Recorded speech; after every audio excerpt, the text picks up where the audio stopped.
Hi, it's Rob from the Bobsphere, and Booker season, as from Monday, comes to an end.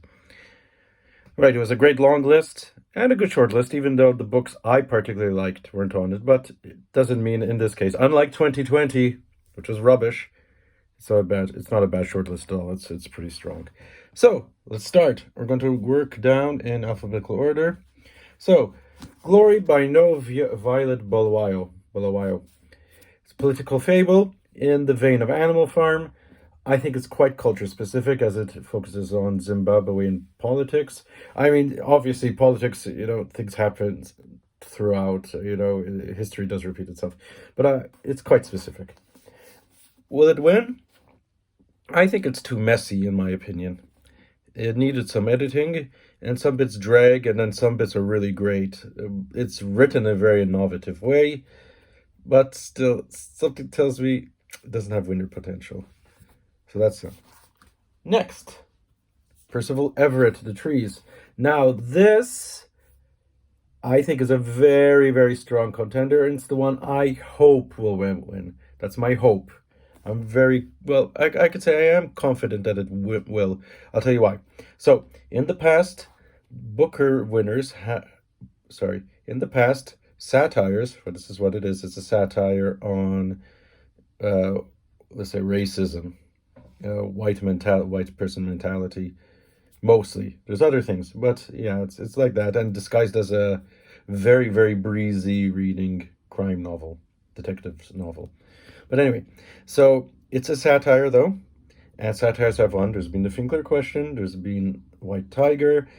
In a way, Siege of Krishnapur, for me, felt like a satire when I read it, and The Sellout.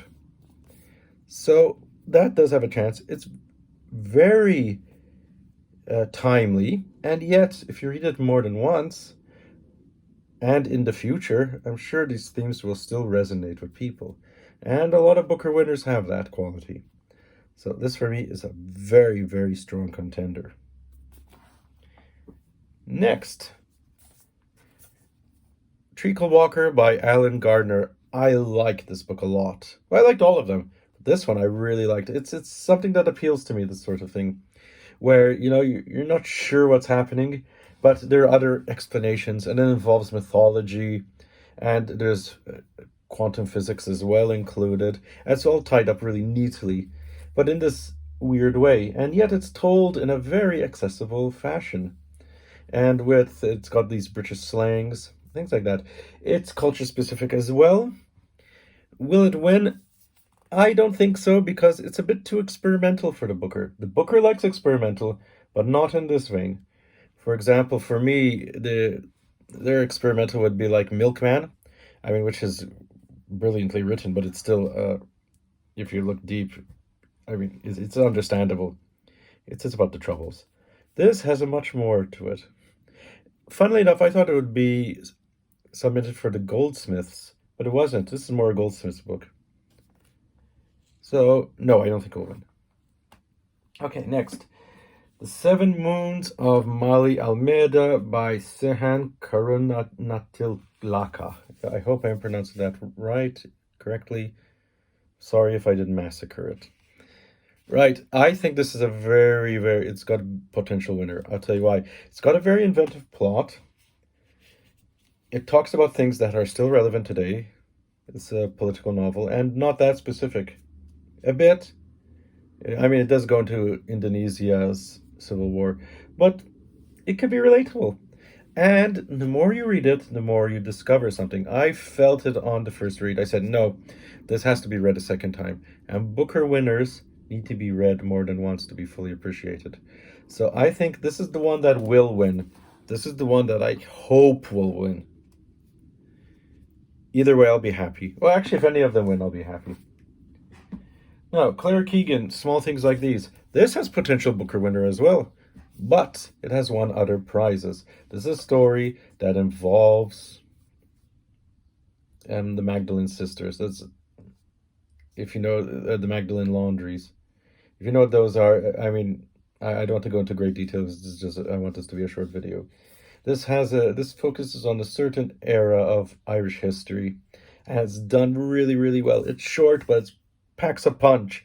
I like the writing. It's a really well-rounded book for something like this. And this screams Booker winner. But it has won many other prizes.